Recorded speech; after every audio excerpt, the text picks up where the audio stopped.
Halo sahabat YouTube dan dosana-dosana. Kali ini kita berada di kawasan Muaro Pariaman, di mana salah satu aliran sungai yang bermuara ke Samudra Hindia.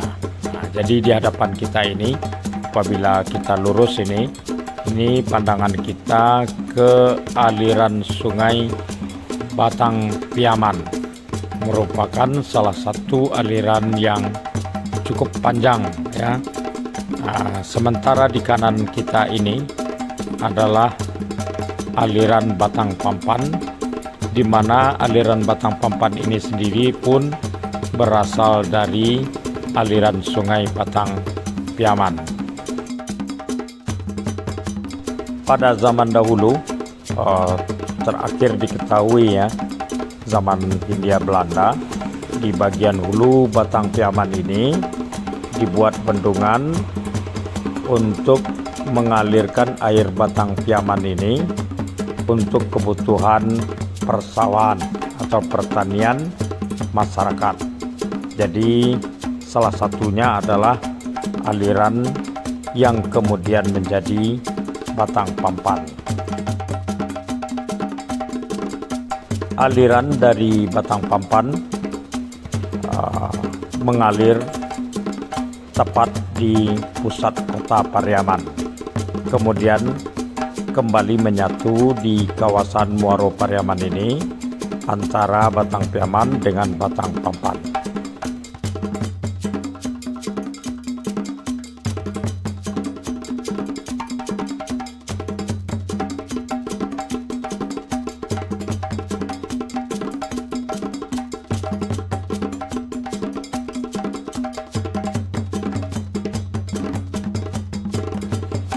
Sahabat YouTube dan dosana-dosana, kehadiran saya di kawasan Muaro Pariaman ini sebenarnya ingin berbagi pengalaman ya. Inilah suasana pada waktu menjelang siang di kawasan Muaro Pariaman. Kawasan Muaro Pariaman ini sendiri saat ini sudah menjadi bagian dari kawasan pariwisata yang berdampingan dengan kawasan Pantai Gandoria. Pada waktu yang silam ya, kawasan Muaro Pariaman ini terdapat di sini tempat pelelangan ikan atau TPI. Jadi tidak heran sampai saat ini kapal-kapal penangkap ikan jenis tonda itu tetap berlabuh untuk bongkar muat atau hanya sekedar sandar di dalam kawasan Muaro Pariaman ini. Sementara tempat pelelangan ikan yang berada di Muaro Pariaman ini akhirnya dipindahkan ke arah selatan yang dikenal dengan tempat pelelangan ikan Karanaua. Jadi masih dalam kota, cuma berada di arah selatan dari kawasan Muaro Pariaman ini. Di Karanaua sendiri pun ada juga muara sungai ya, Muaro Karanaua.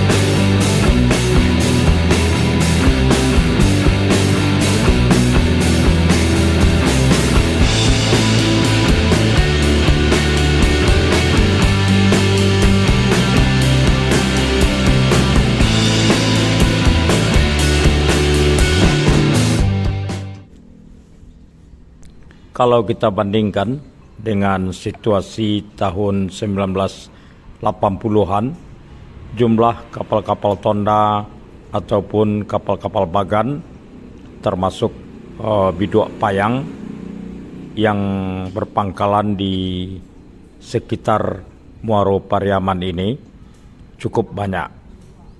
Tapi pada saat tahun-tahun terakhir ini, seperti kapal penangkap ikan jenis tonda ini, hanya tersisa beberapa buah saja lagi yang masih tetap bertahan sebagai kapal penangkap ikan yang berpangkalan di Muaro Pariaman ini.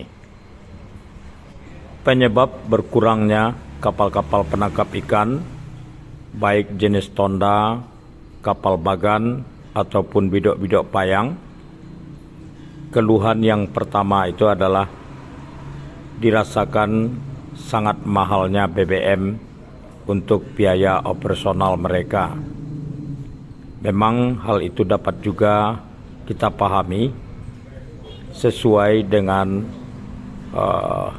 rendahnya hasil tangkapan nelayan dalam beberapa tahun terakhir ini.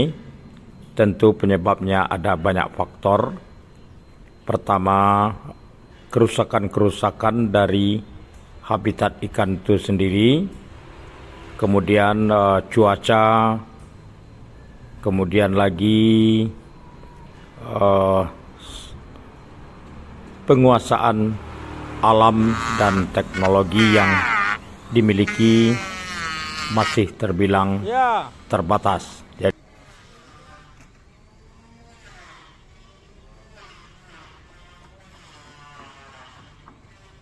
Cara perayaan kapal di Muaro Pariaman. Iya, kok kapal Pak Indun. Rahmatillah.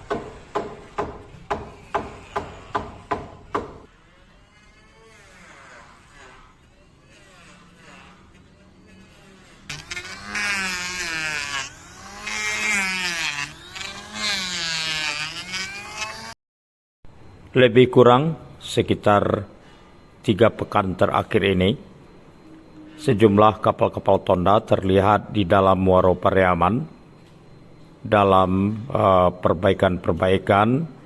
Ada sekedar perbaikan ringan, ada juga perbaikan sedang, bahkan ada yang sedikit agak berat ya, penggantian beberapa bilah kapal dan juga perbaikan hal-hal yang sangat vital bagi kapal dan keselamatannya.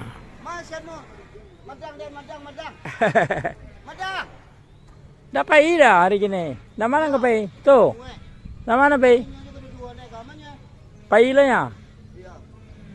Dua. Memedang tadi ya. Oke, langsung-langsungnya. Ya. Panjang ambilnya. Ya. Kapal-kapal tonda yang berpangkalan di Muaro Pariaman ini, wilayah tangkapnya sampai jauh ke tengah ya dari Samudra Indonesia. Mereka menjadikan Kepulauan Mentawai sebagai shelternya ya. Tapi daerah tangkapannya itu konon menurut para awak kapal ini, mereka melakukan penangkapan di sekitar perairan Kepulauan Mentawai, bahkan jauh ke tengah lagi dari Kepulauan Mentawai.